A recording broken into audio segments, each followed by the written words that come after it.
Alors, la conscience spirituelle, la démarche, la recherche ésotérique, etc., on est bien d'accord que ça mène à tout à condition d'en sortir un jour ou l'autre, mais l'argument principal des gens qui sont dans ces mouvements ésotériques, dans une phase de recherche active, en fait qui se recherchent eux-mêmes, ne parviennent pas à se trouver et vous diront qu'ils ont bien du mal à quitter ce genre de mouvements qui les nourrissent, en fait, qui sont souvent comme des grandes familles spirituelles, des grands supports ou des béquilles même pour certains, mais qu'ils ne peuvent pas lâcher justement parce qu'ils sont dans cette phase de recherche.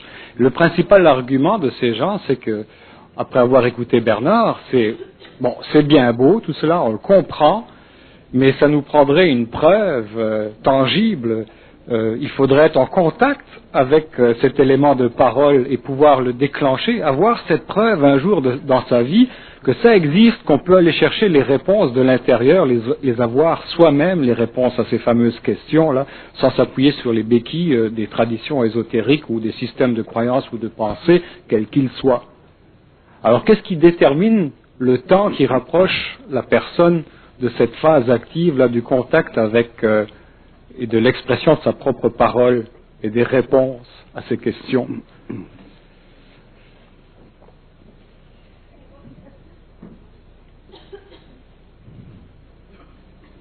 Ça vient un jour chez tout le monde, mais est-ce qu'on peut le déclencher ou si ce n'est pas de nos affaires?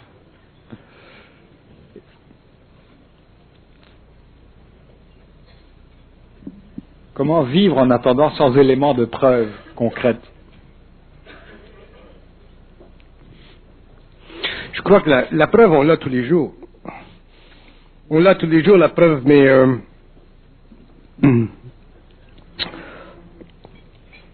de l'autre côté, à tous les jours, on vit dans la lutte. On dirait que l'homme vit constamment dans la lutte. On parle avec des gens, on vit la lutte, ou on jase avec des gens, parce que pour moi, l'homme ne parle pas. Donc, on jase avec des gens et on lutte.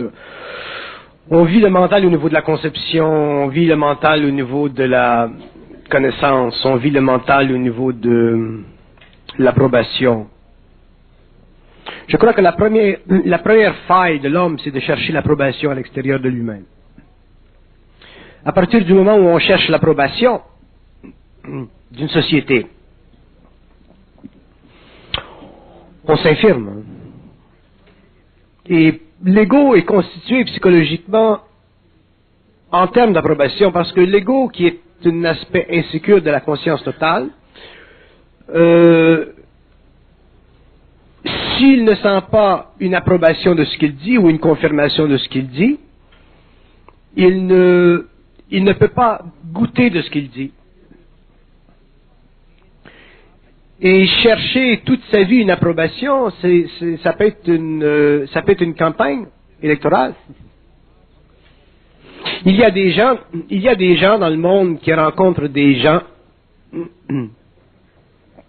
et qui parlent avec eux, et ils vont dire, ah, cette personne-là me comprend. Et aussitôt que ces personnes cessent de parler avec telle personne, et qu'elles continuent leur communication avec d'autres, elles vont dire, ah, ces gens-là ne me comprennent pas. Il y en a une qui me comprend, ou il y en a deux qui me comprennent. Pourquoi ce phénomène? Parce que la personne qui vous comprend peut vous comprendre par sympathie vibratoire. Il y a des gens qui, égoïquement, sont sympathiques à. De l'autre côté, il faut que l'homme en arrive à pouvoir se faire comprendre. Et comment se faire comprendre? Bon, il faut qu'il en arrive à avoir suffisamment de mentalité pour avoir un minimum d'émotivité. Moi, j'ai rencontré un juif aujourd'hui. J'ai rencontré un homme d'affaires juif. On sait qu'est-ce que c'est un homme d'affaires juif. J'étais justement avec M. Moses. Et on a fait une expérience de 2 heures. Et ça a été très intéressant. Pas pour moi, pour le juif. Ça a été intéressant pour le juif parce que, finalement, il a rencontré un juif. En esprit. En esprit.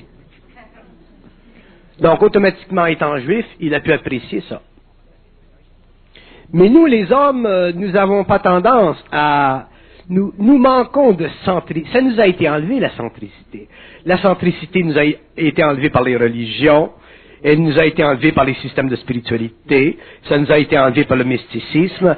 Tout nous a été enlevé. L'homme a été constamment déculotté pendant des millénaires. Aujourd'hui, il se retrouve roi sans culotte et il veut, ou il voudrait, se voir culotté. Donc, les hommes sont des rois sans culotte. Et comme la culotte du roi conscient, elle est très très abstraite, c'est la parole. S'habiller d'une parole, c'est pas comme s'habiller de jeans. Donc, s'habiller d'une parole, c'est une science. Ça demande quoi? Ça demande une capacité chez l'être humain de vivre de sa parole.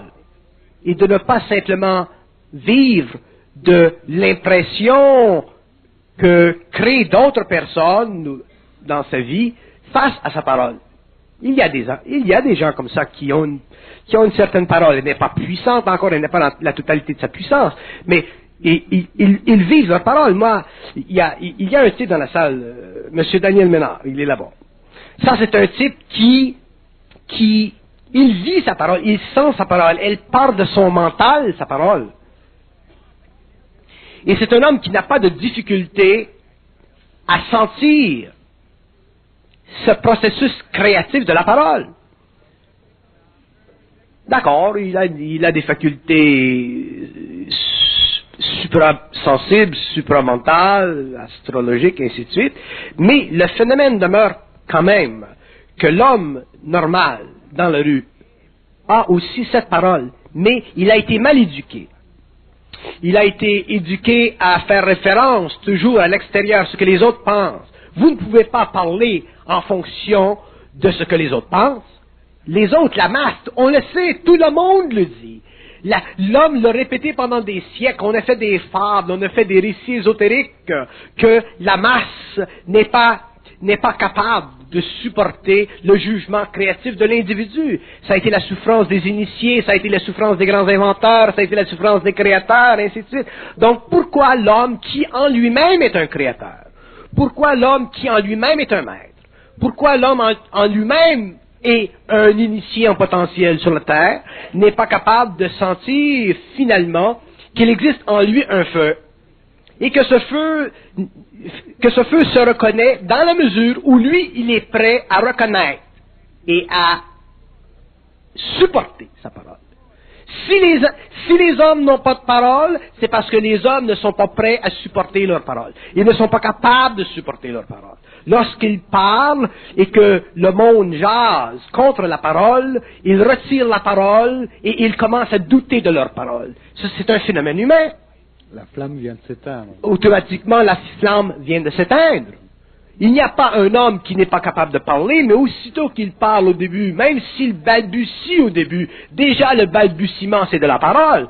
Mais non, on va dire, ah ben ce que tu dis c'est de la connerie, ou ce que tu dis là c'est de la connerie.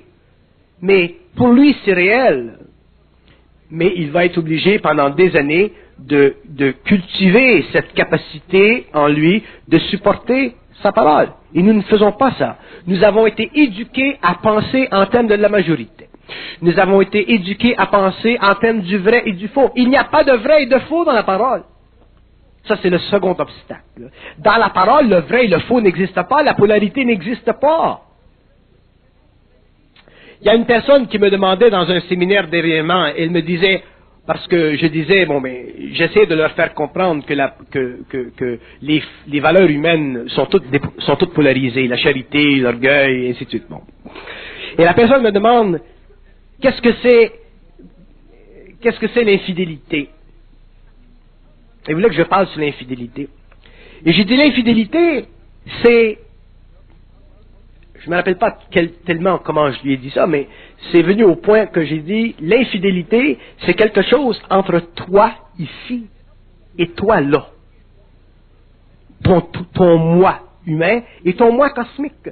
Alors, le phénomène de l'infidélité, il se réduit à ta capacité humaine de supporter l'acte cosmiquement dans ta conscience. De l'honnêteté psychique. Voilà. Donc c'était clair et c'était simple. Elle l'a compris. Mais si j'avais commencé à à moraliser sur l'infidélité ou à développer un thème moralisant sur l'infidélité, j'aurais automatiquement forcé la personne à regarder le phénomène de l'infidélité d'un point de vue involutif, d'un point de vue subjectif, d'un point de vue émotif, d'un point de vue moral, alors que l'homme, dans sa conscience créative, ne peut pas vivre par rapport à la polarité de l'infidélité, ou par rapport à la polarité de la charité, ou par rapport à la polarité de l'orgueil, ainsi de suite. Ça fonctionne pas comme ça. Donc, dans la parole, pour que l'homme apprenne à parler, il faut qu'il se dépolarise. Et ça va très loin de la dépolarisation parce que elle est à la base même de la confusion de l'esprit de l'homme.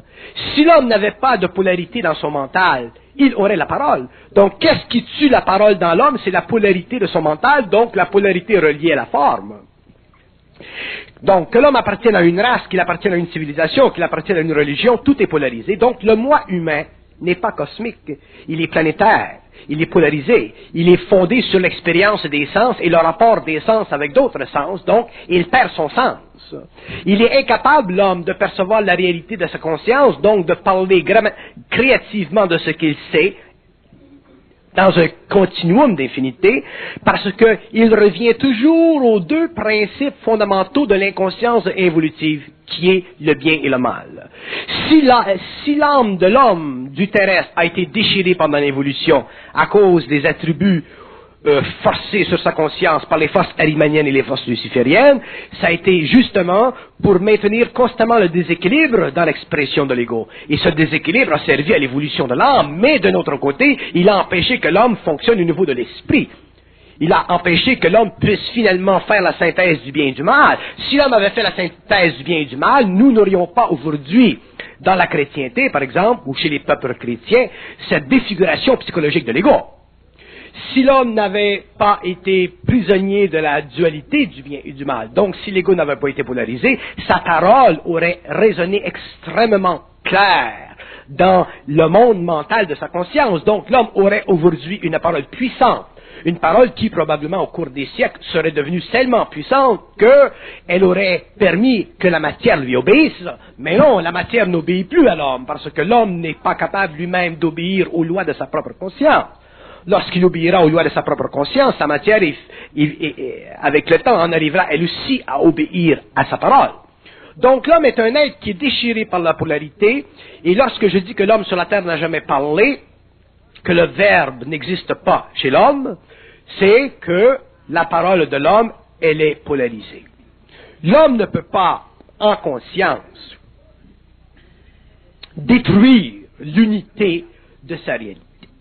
Mais il peut fragmenter, faire éclater les formes qui ont constitué l'historicité programmée de l'évolution égoïque. C'est normal. Et souvent, on arrive dans des conflits d'intérêts ultimement cosmiques chez l'homme.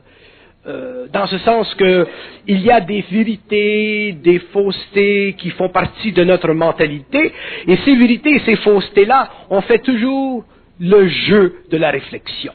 L'homme n'a pas à réfléchir, il est créateur. Mais pour créer, il faut supporter ce que nous croyons, ce que nous créons.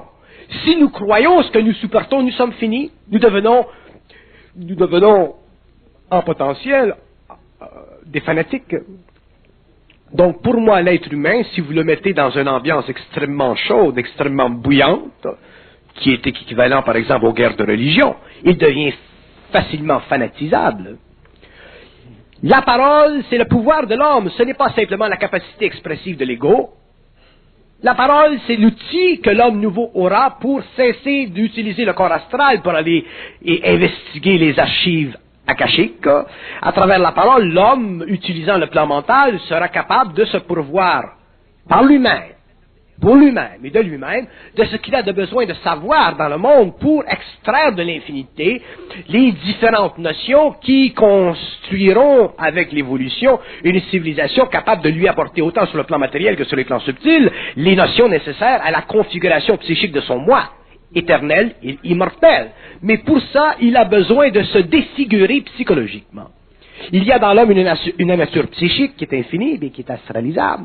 Il y a dans l'homme une nature psychologique qui est limitée à sa mémoire. L'homme, égoïquement, sur le plan intellectuel, doit en arriver à pouvoir se défigurer pour se créer une nouvelle configuration.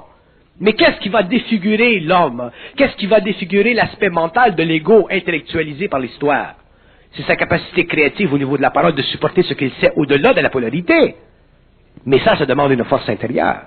C'est évident que si l'homme, dans ses premiers balbutiements de parole, dans ses premiers mouvements de conscience créative, attaque des formes qui ont été sanctionnées par la société depuis des siècles, des millénaires, c'est évident qu'au début, il va vivre le doute. Il va dire, qui suis-je, moi, pour dire que ceci, ou que ceci, cela, et que ceci, cela? Qui suis-je, moi, pour parler de la cosmicité? Que suis-je, moi, de parler de Dieu? Que suis-je, moi, pour interpréter le phénomène de la valeur conceptuelle du Dieu dans le monde planétaire? Qui suis-je, moi? Qui suis-je, moi, pour dire qu'est-ce que c'est l'infinité? Alors, ça, c'est son fardeau initiatique. C'est son devoir en tant qu'être intégral en potentiel de réaliser. Il n'y a pas un homme sur la Terre qui passera de l'évolution à l'évolution sans être obligé de porter sur ses épaules la qualité prométhéenne de sa conscience. L'homme est un Prométhée. Et pour que l'homme en arrive éventuellement à rejoindre les promesses de sa conscience, c'est-à-dire l'infinitude de sa mentalité, il faut qu'il soit capable, sur le plan des valeurs humaines, à quelque niveau que ce soit, de supporter la nature de son savoir. Mais ceci ne se fera qu'à l'échelle individuelle, ça ne peut pas se faire sur une base collective. Moi, je ne parlerai jamais en public de l'abortion. Je ne parlerai jamais en public de l'euthanasie, parce que je dois respecter dans le monde les ordres humains qui sont créés au niveau de l'évolution. D'ailleurs, il y a trop d'inconscience sur la Terre pour prendre, dans un instant, des paroles que la conscience humaine évolutive, émotive, n'est pas capable de supporter. Mais en privé, dans un lieu privé, ou dans ma vie personnelle, je suis capable de traiter avec le phénomène de l'abortion, je suis capable de traiter avec le phénomène de l'euthanasie. Autrement dit, ces aspects-là du privilège de la vie, ces aspects-là de la qualité polarisée de la vie n'existent pas dans ma conscience. Pourquoi? Parce que la conscience créative a la notion même de la synthèse des aspects forcément polarisés de l'inconscience évolutive. Un homme conscient n'est pas traumatisé par le bien et le mal.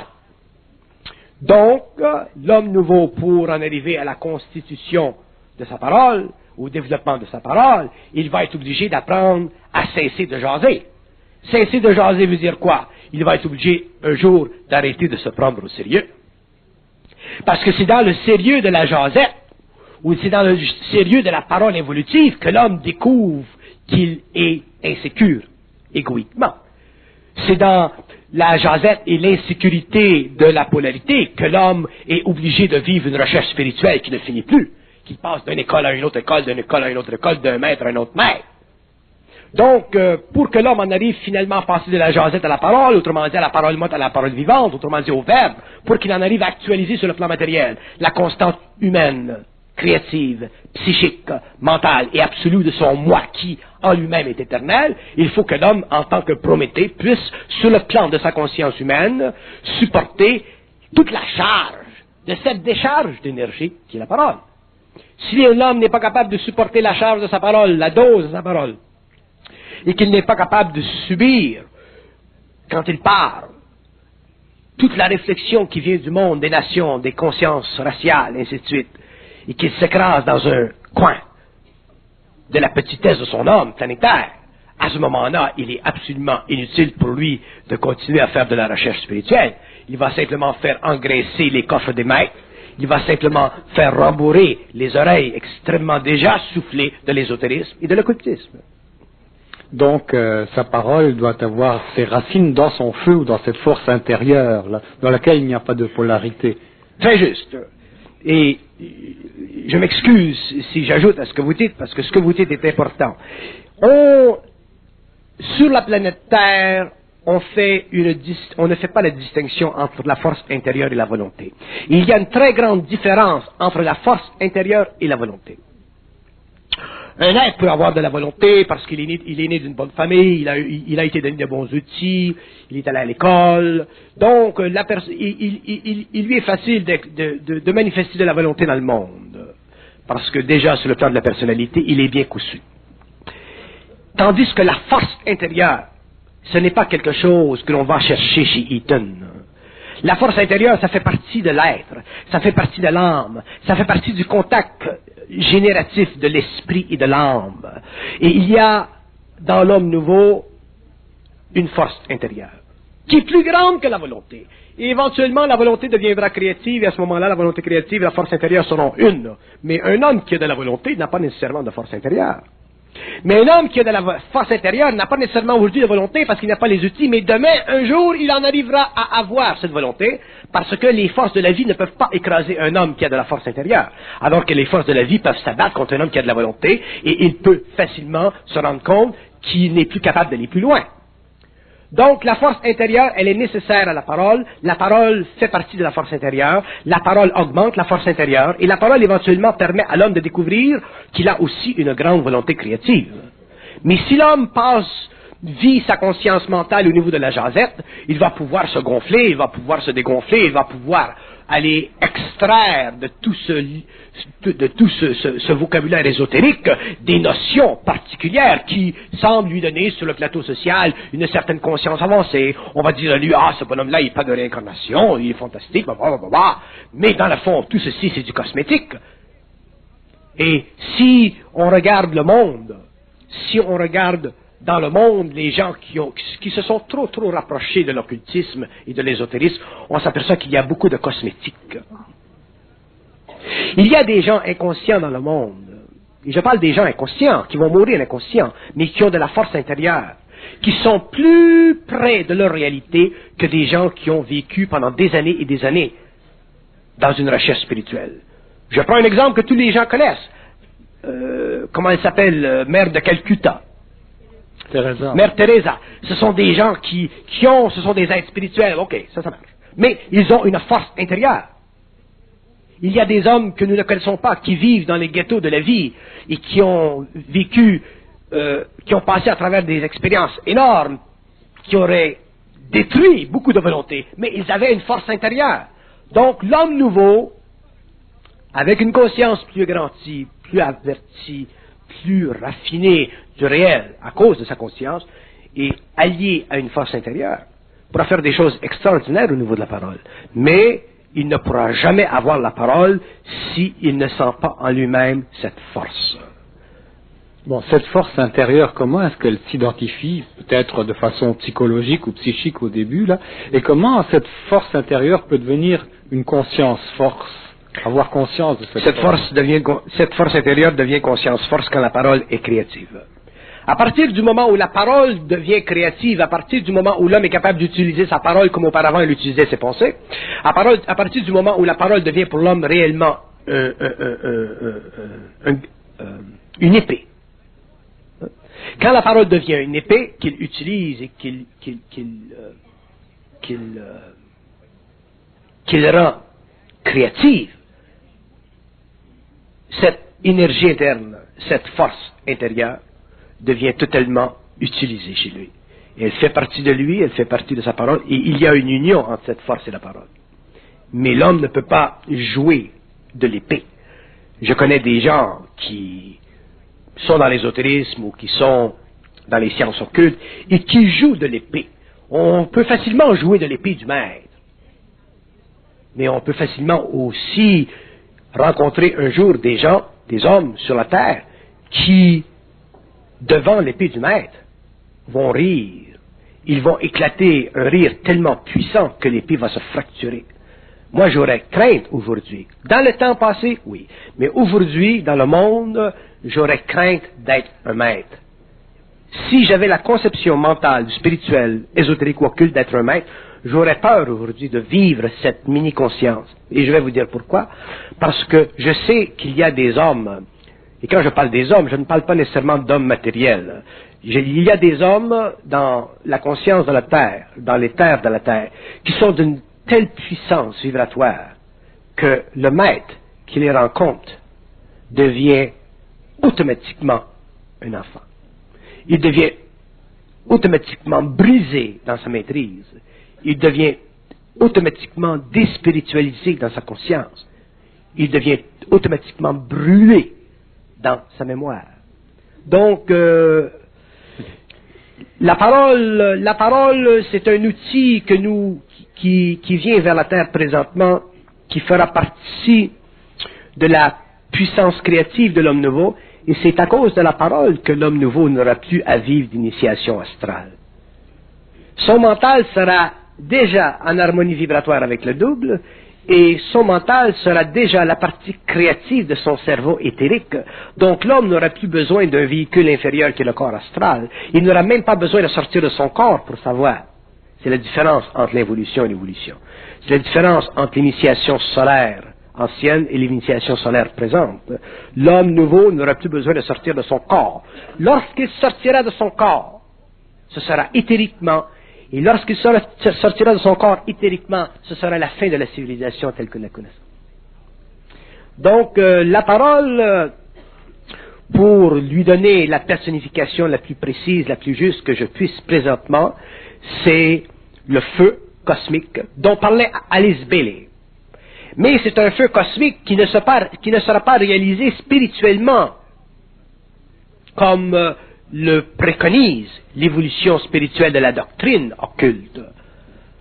C'est un feu cosmique qui sera intégré par l'homme, intégré dans l'homme, et dans l'initiation solaire future, l'homme ne pourra plus aller dans le monde et dire à l'homme « aide-moi ».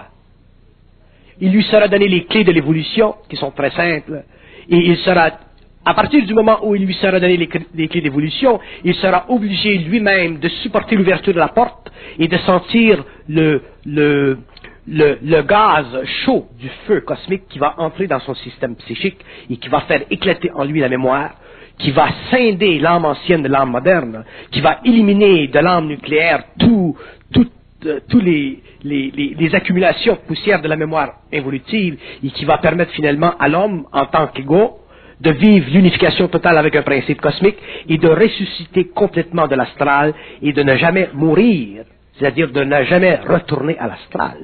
Qu'est-ce qui va faire ceci? C'est le mouvement de l'énergie qui va susciter en lui la parole, qui va susciter en lui la colère nécessaire pour la destruction à travers de la parole des formes pensées de l'évolution et qui va finalement rendre l'homme libre dans sa conscience, de sa conscience. Il ne s'agit pas simplement pour l'homme d'être libre dans sa conscience. Il doit être libre de sa conscience. Donc l'homme découvrira qu'au fur et à mesure où il avance sur la courbe de l'infinité, au fur et à mesure où il avance dans le mouvement subtil de l'esprit, donc dans le mouvement subtil du développement de sa conscience, il est obligé de corriger la participation cosmique de l'esprit et la conscience égoïque planétaire qu'il possède aujourd'hui en tant qu'initié. Et ça, c'est un des grands mystères de l'évolution future.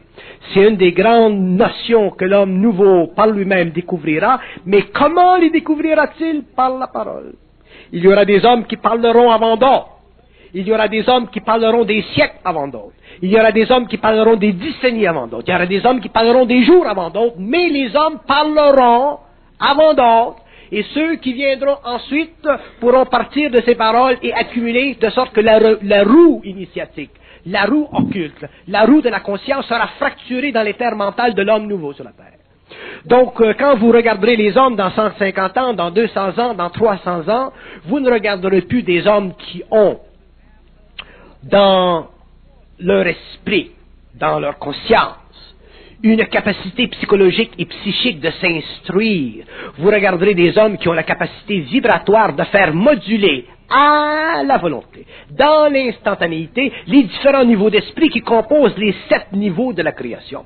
Donc, vous aurez des hommes qui seront capables d'instruire la matière. Vous aurez des hommes qui seront capables de changer le taux vibratoire de l'atome. Vous aurez des hommes qui seront capables de faire venir autour d'eux des esprits élémentaux pour les corriger dans leurs habitudes anciennes, celles qui ont été de donner à l'homme sur le plan de la matière le concept du plaisir, pour remplacer le concept du plaisir par la capacité créative de créer sur les plans subtils, non pas le plaisir de l'âme, mais la puissance créative de l'esprit qui deviendra le plaisir de l'homme. Donc vous verrez l'homme grandir dans une sagesse qui ne sera plus la sagesse des anciens, qui ne sera plus la sagesse du cœur, mais qui sera la puissance mentale de l'esprit renouvelé, c'est-à-dire renouvelé dans ce sens que l'homme, ayant découvert sa parole, n'aura même plus besoin de regarder intérieurement si sa parole est juste, parce que, rien que le fait de posséder cette parole, il aura ajusté sa conscience. Donc il y a des mouvements dans l'évolution future de la race racine qui feront en sorte que l'homme, dans la mesure où il grandira dans son corps mental, il ajustera le taux vibratoire de sa conscience. Un peu comme l'enfant qui grandit dans sa corporalité matérielle, ajuste son système de réponse de réflexologie aux besoins de sa sécurité matérielle. L'homme, au niveau de son corps mental, ajustera ceci. Donc l'homme n'aura plus besoin de la connaissance. Parce qu'au fur et à mesure qu'il rentrera dans l'infinité du savoir, autrement dit qu'il pourra parler, il pourra corriger les abus de la mémoire, il pourra corriger les influx astraux, il pourra faire reculer dans son mental le pouvoir des forces arimaniennes et des forces lucifériennes. Donc, l'homme sera roi et maître sur la terre. Et le nouvel initié, l'homme de la 6e race racine, sera tellement roi et maître sur la terre que lorsque viendront vers la terre les étrangers, ils seront obligés de passer par les corridors éthériques déjà ouverts par l'homme nouveau. Et c'est dans ce temps-là que nous pourrons dire que nous passons réellement de l'involution à l'évolution et qu'une grande masse d'êtres humains sur la terre doivent être récupérés par des forces qui sont étranges à la conscience de l'homme et qui ne seront pas étrangers à l'homme nouveau. Donc, ce sera l'homme qui sera finalement le père ou le paternel à l'humanité. Ce ne sera plus les forces occultes, conscientes, supraconsciente, psychique et manichéenne du monde astral ou du monde spirituel. Mais ceci, ça fait partie du savoir de l'homme, ceci fait partie de la parole de l'homme. Moi, je vous parle de ceci maintenant pour la première fois, parce que c'est pour la première fois que j'ai à en parler. Donc, ce n'est pas de la connaissance, peut-être que c'est de la connaissance pour l'homme dans la salle, mais ce n'est pas de la connaissance. Ça fait partie de la fonction phénoménale, nouménale, créative de la parole, d'aller chercher dans l'infinité du mental les notions nécessaires afin de récupérer constamment l'homme de la manipulation psychique, spirituelle, occulte, ésotérique, qui ont servi l'évolution et qui demain devront être totalement libérés, neutralisés en lui, afin que lui devienne un être libre. On va donc assister à une espèce de retournement complet de nos croyances, dans le sens que ce que l'on appelle Dieu ou l'esprit ou le double éthérique a toujours été perçu comme un maître dominant l'homme, et qu'à ce moment-là, on peut s'apercevoir qu'avec cette conscience force, ce maître peut devenir le serviteur ou être au service d'une conscience supramentale. Tant que le double éthérique ne sera pas au service de l'homme, l'homme sera au service du double, l'homme sera en initiation solaire. Je vois des gens qui viennent me voir et qui me disent, moi j'aimerais être initié. Moi j'aimerais fusionner. Et je dis, qu'est-ce que vous faites dans la vie? Est-ce que vous travaillez? On me dit non.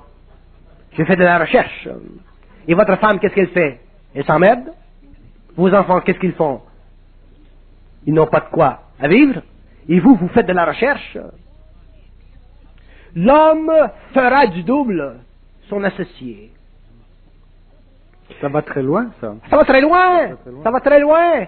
Et l'homme fera du double son associé. Et lorsque l'homme sera capable de faire du double son associé, le double sera capable de dire à l'homme, c'est ça que je dois faire. Mais tant que le double ne pourra pas dire ou admettre à l'homme, tant que la partie cosmique de l'homme ne pourra pas admettre à la partie planétaire de l'homme qu'elle doit s'associer, quel est son associé, à ce moment-là, l'homme est manipulé, l'homme est ésotérique, occulte, l'homme est spirituel, l'homme est de la recherche, l'homme est manipulé psychiquement. Et une manipulation psychique, ça peut durer des années jusqu'à temps que l'homme s'éveille. Non pas s'éveiller au mystère de la mémoire akashique, mais s'éveiller au mystère de la réalisation de son intégration. Une fois que l'homme est intégré, que le double devient son associé, le double a accès à toutes les mémoires cosmiques. À ce moment-là, l'homme se sert du mental pour travailler, au lieu de se sortir de son corps le soir, dans la nuit, pour aller chercher dans les brumes asphaltées de l'inconscience astrale des notions qu'il va revenir, qu'il va utiliser le jour.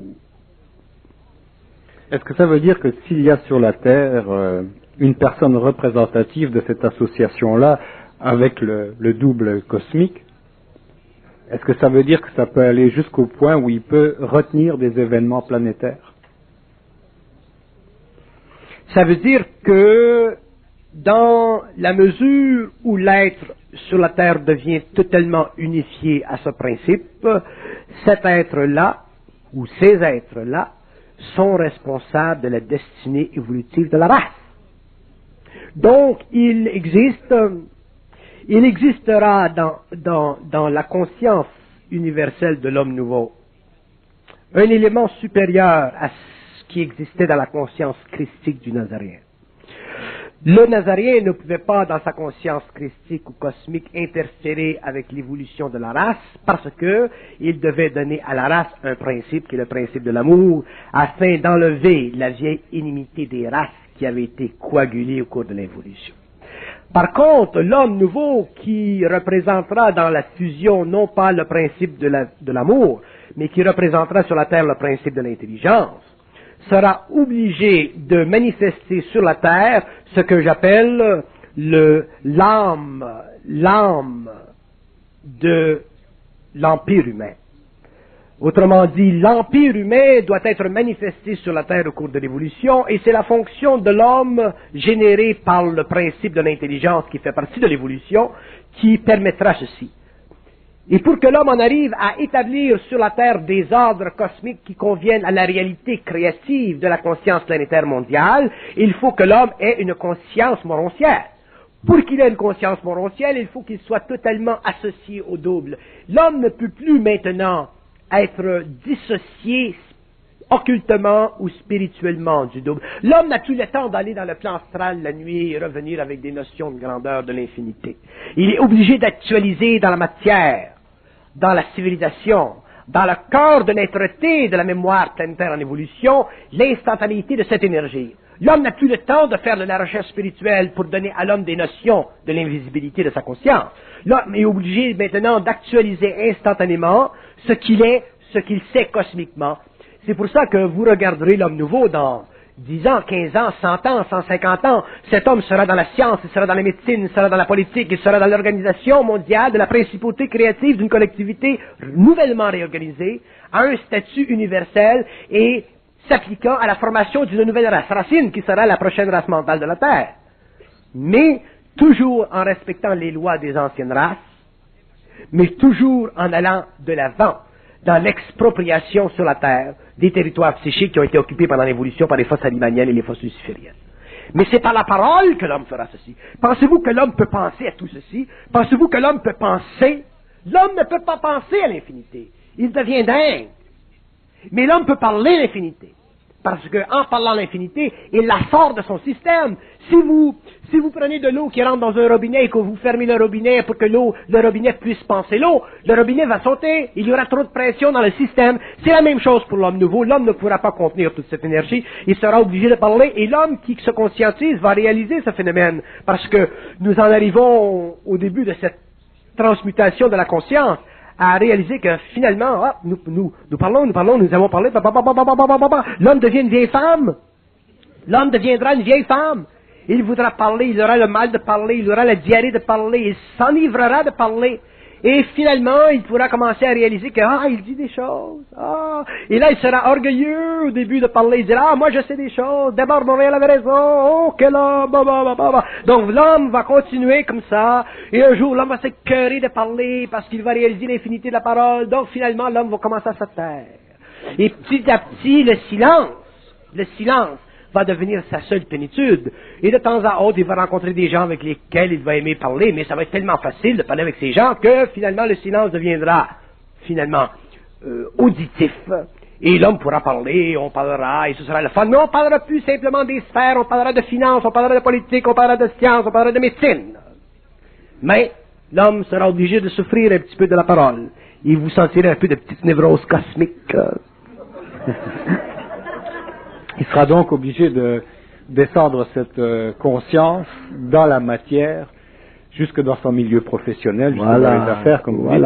Et s'il parle trop, il fera éclater le milieu professionnel, donc il s'habituera, il réalisera, quand il aura perdu de 3 jobs, là il fermera la gueule, et un jour l'homme fermera sa gueule. Il sera totalement anonyme. Il rentrera dans le milieu professionnel et on dira, il est gentil ce bonhomme, hein? Mais on ne connaîtra pas la puissance de cet homme. On ne connaîtra pas la pénétration de cet homme. La première chose qu'on saura, c'est que le milieu professionnel est sous son contrôle. J'ai rencontré et interviewé dernièrement Monsieur Luc Venet, qui est le collaborateur de Satprem, donc qui travaillait avec Aurobindo, etc. Il vit à New York et il est mathématicien. Donc il a été toujours dans l'ambiance ou l'atmosphère ou l'entourage d'Aurobindo et Satprem. Et curieusement, dans l'interview, cet homme m'a fait valoir qu'aujourd'hui, après 20 ou 30 ans de recherche spirituelle, il était devenu un pur matérialiste, mais dans le sens parfait de l'intégration de sa conscience dans la matière. Je trouvais ça extraordinaire. Est-ce que c'est un peu ce que vous dites, décrivez comme démarche? Moi, je suis le plus grand des matérialistes. Le plus grand des matérialistes, mais conscient. L'invisible et la matière doivent s'unifier, et si nous ne devenons pas un jour des matérialistes conscients, comment voulez-vous que nous créions une civilisation? Comment voulez-vous que nous développions au niveau des gouvernements des principes organisationnels, sociétals? Comment voulez-vous que nous fassions quelque chose en science? Comment voulez-vous que nous fassions... L'homme un jour va être obligé de redevenir matérialiste, mais matérialiste conscient, autrement dit uni dans sa conscience mentale à la matière, pour que finalement la matière et l'esprit se rejoignent. Si nous sommes des matérialistes inconscients, nous sommes arémaniens, donc nous retardons l'évolution. Si nous sommes des spiritualistes oxygénés à l'astral, nous devenons totalement étouffés. Nous vivons une mort certaine. Donc l'homme va être obligé de faire descendre l'esprit dans la matière, et ceci n'est pas facile. Il y a une personne qui me disait dernièrement, elle me disait, moi, monsieur Bernard, j'ai trop d'argent. J'ai dit, c'est votre crise de problème. Elle souffrait d'avoir trop d'argent. Bon, j'ai dit, alors, on va mettre des petits sacs, là, séparez-nous ça, là. On va aller s'acheter des hamburgers McDonald's. Au moins, on va avoir un hamburger. Il a trop d'argent. Un jour, lorsque cette personne-là sera enlevée parce que l'esprit puissant, l'esprit créatif, l'esprit intelligent, elle connaît les illusions de l'ego, lorsque un jour elle aura perdu tout son argent, elle aura compris le principe de l'illusion de la spiritualité. Et je vous assure que l'homme n'a pas d'idée de la puissance de l'esprit. L'homme n'a pas d'idée de ce que veut dire de l'intelligence. C'est très intelligent de l'intelligence. Donc, lorsque l'homme aura été totalement écrasé, écœuré, parce que s'il y a quelque chose qui écœure, c'est de l'esprit, à ce moment-là, l'homme commencera à comprendre que finalement, ce qui se joue dans les sphères doit se jouer sur la terre. Et que si l'homme, pour des raisons de spiritualité ou d'inconscience ou de parfumerie, veut vivre dans les sphères et qu'il est en voie d'évolution et qu'il connaît déjà des choses qu'il ne peut plus oublier, à ce moment-là, il vivra une initiation solaire. Il vivra une initiation que lui seul sera obligé, avec le temps, de briser. Nous ne vivons plus dans l'ancien temps. Nous ne faisons plus partie d'un régime de conscience maîtrisé par les autres. Nous vivons dans un temps où l'homme lui-même sera obligé de maîtriser sa propre conscience. Et le principe, les lois de cette nouvelle conscience, qui fait partie d'une nouvelle race, ne fait plus partie de l'ancienneté des races anciennes. C'est neuf. La conscience supramentale sur la Terre, c'est neuf. C'est nouveau. Et l'homme lui-même le découvrira au fur et à mesure qu'il avancera sur la courbe évolutive de sa propre conscience individualisée. Lorsque Aurobindo parle de la conscience des cellules, qu'est-ce que ça veut dire la conscience des cellules, si je le regarde de mon point de vue? La conscience des cellules, c'est l'actualisation sur la Terre de la prérogative créative de l'énergie à travers la conscience cellulaire de l'homme, sur le plan matériel, astral, mental et vital, de sorte que l'évolution de la conscience des cellules pour l'homme, non seulement ça lui permettra éventuellement d'en arriver à une égalité parfaite et absolue avec le principe cosmique dont il est issu, mais aussi à la capacité caractérielle de l'immortel nouveau de faire descendre sur la Terre l'initié cosmique, donc le double à volonté. Vous vous imaginez qu'est-ce que ça veut dire, ça, faire descendre, manifester sur la Terre le feu cosmique à volonté? Ça veut dire prendre le contrôle évolutif de toute une conscience planétaire sur un plan d'énergie où la conscience raciale telle que nous la connaissons aujourd'hui est totalement non instruite. Donc l'homme nouveau aura sur la Terre, au niveau éthérique, le pouvoir de la destinée de l'humanité. Et ce même pouvoir qui existe au niveau éthérique chez l'homme nouveau, il existe au niveau des étrangers des autres planètes, et ces pouvoirs se rencontreront, et demain, au cours de l'évolution, après la fin du cycle dans lequel nous vivons aujourd'hui, lorsque les grands conflits de la Terre auront été finalement résolus, non pas par l'humanité elle-même, mais par les forces cosmiques qui changeront de main, du luciférien à la lumière, l'homme verra que finalement, c'est lui qui est le maître de la Terre. Et la Terre, dans son évolution, l'évolution des races se fera à la mesure de sa conscience et à la mesure des préceptes institués dans l'équilibre entre le principe cosmique de sa nature et l'actualisation de ce principe sur la Terre.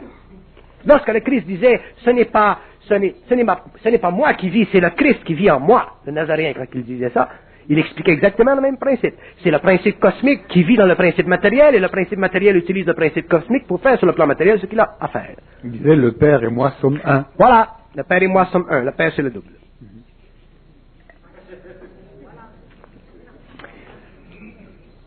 Aujourd'hui, les gens qui sont en voie de conscientisation et qui veulent toucher à l'autre aspect, donc celui de l'organisation de leur connaissance ou de leur compréhension dans la matière et en milieu professionnel, là, est-ce qu'ils vont édicter de nouvelles lois au niveau des affaires, au niveau de leur milieu professionnel? Est-ce qu'il y a une autre façon de travailler que la façon traditionnelle dans le monde des affaires, par exemple?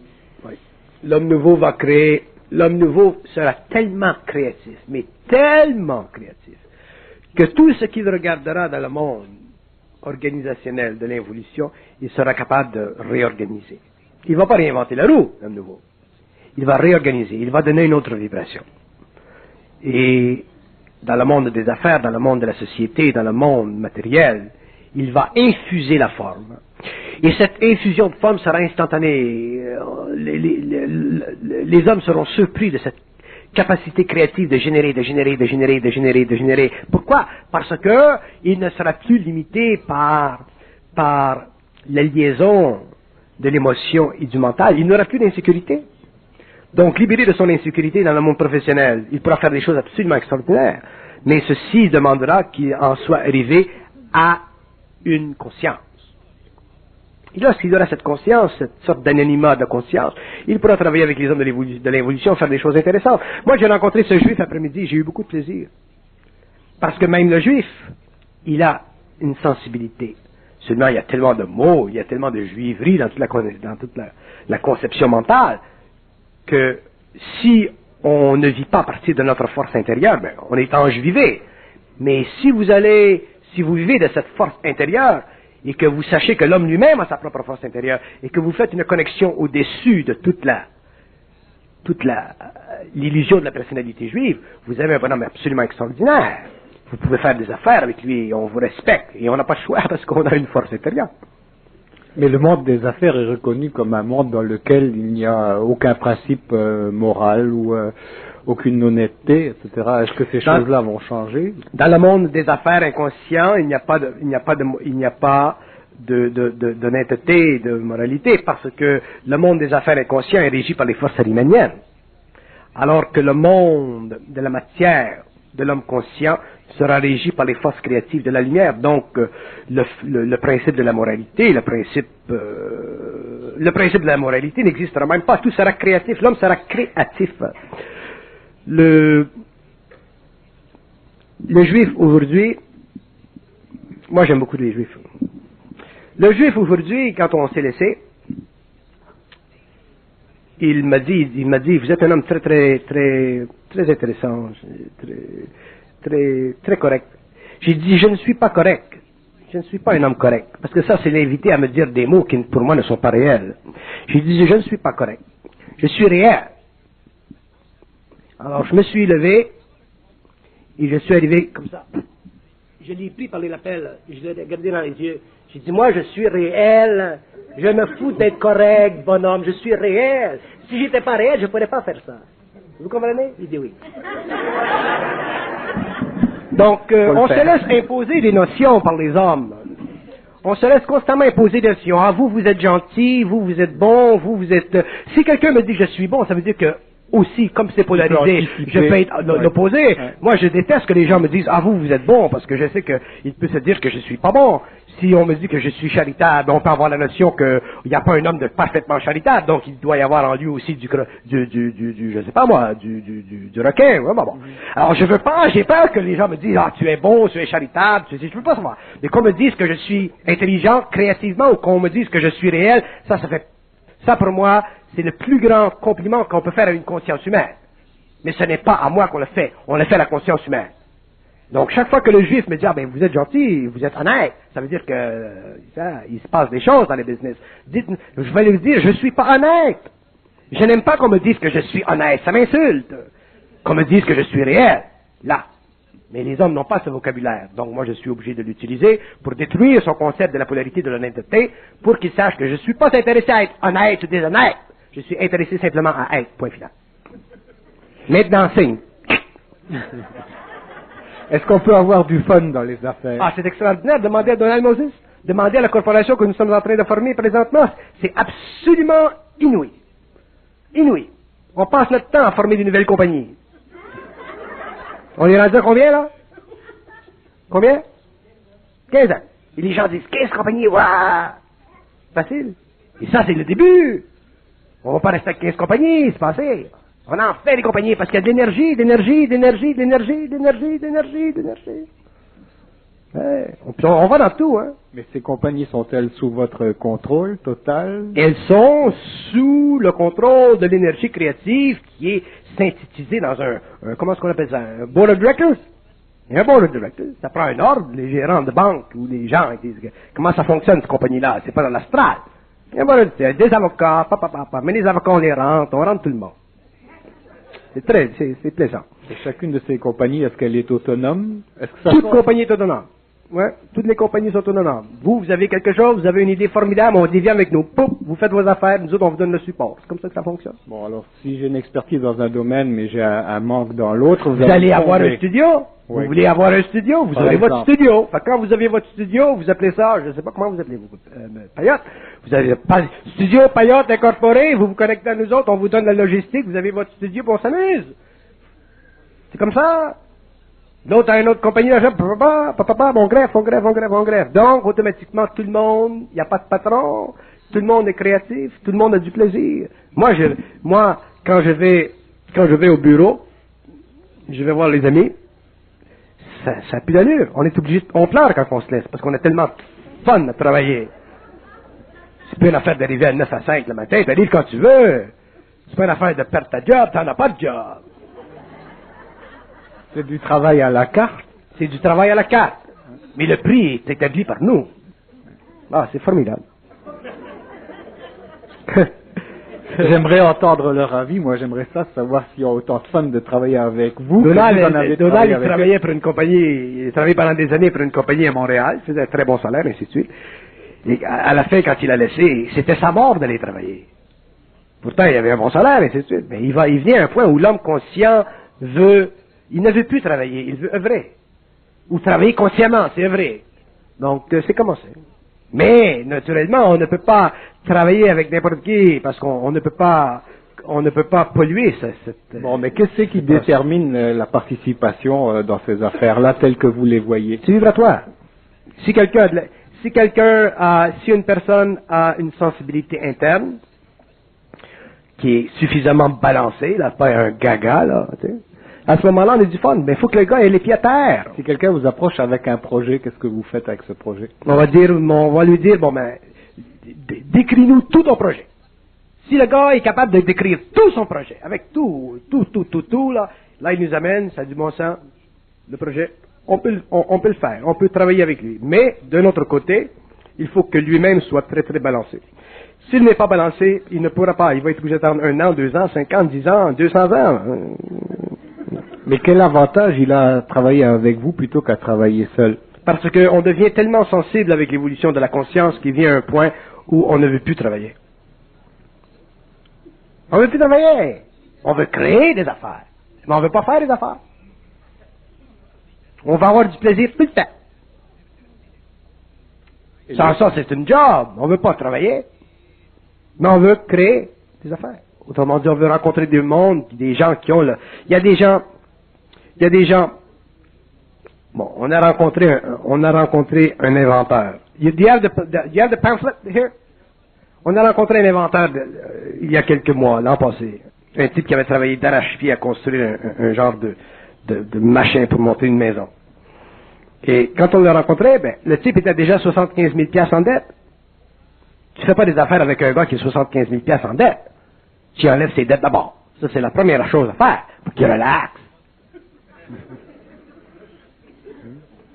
Donc, on lui a enlevé ses dettes. Le gars, il comprenait pas. Ça se fait pas. On va t'enlever tes dettes, après ça, on parlera d'affaires. Fait que, là, j'ai dit au type, j'ai dit, nous, on ne fait pas des affaires. On crée des affaires. La première chose pour vous, c'est d'aller chez vous, aller vous coucher avec votre femme, relaxer, enlever les dettes, enlever les avocats sur son dos, tout ça. On s'est occupé de ça. Et aujourd'hui, ce type, il travaille avec nous, c'est une bombe. C'est une bombe. T'aurais mis une annonce dans le journal pour avoir un type qui travaille tout le temps, tu n'auras pas trouvé. Mais il est tellement bien. Les arrangements qu'on a fait avec lui, c'est absolument, c'est pas que ça n'a pas d'allure. Ça se fait pas dans le monde des affaires. C'est pour ça que le juif aujourd'hui, il voulait m'envoyer en Israël. Parce que ça se fait pas. Et éventuellement, on a l'intention d'amener ça dans le public, ces notions-là, d'amener ça dans l'entreprise. Comment est-ce qu'un chef d'entreprise devrait travailler dans l'entreprise?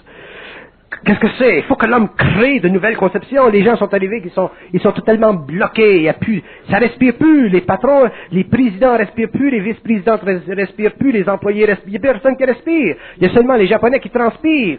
Donc, il y a une éducation aussi à faire. C'est inouï. La conscience, ça va tout partout. Tout partout. Mais dans ces contacts d'affaires avec le monde traditionnel des affaires et avec les notaires, les avocats, est-ce que vous n'êtes pas en quelque sorte obligé de redéfinir les règles du jeu? Non, on ne doit pas, on ne redéfinit pas les règles du jeu, mais on sait ce qu'on veut, donc ils sont obligés de livrer. Il n'y a pas, c'est comme on est... Est-ce qu'ils essayent parfois de vous jouer comme... Ils ne peuvent pas. Comment pouvez-vous jouer quelqu'un qui voit votre jeu? Il ne peut pas jouer. Donc il faut qu'il soit honnête psychiquement. Il faut qu'il soit assez intelligent pour comprendre qu'on est pas mal intelligent. Ouais. Ouais. L'intelligence créative... Je regardais, je ne veux pas parler de ça en public parce que c'est du matériel public. Mais c'est dommage que je ne puisse pas en parler en public. Mais j'en parlerai un jour en public. Mais c'est pas le temps. Mais j'aurais voulu parler de quelque chose concernant l'évolution de la province de Québec. Mais je ne veux pas là parce que Trudeau a parlé. Mais en tout cas, il y a des choses bien intéressantes. Mais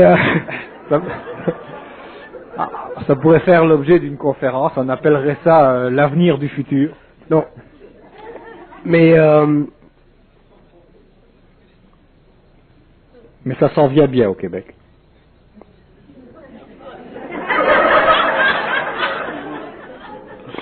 C'est en effervescence. Y a-t-il réellement du nouveau? C'est quelque chose qui se passe. Vous êtes sauvé par le gong.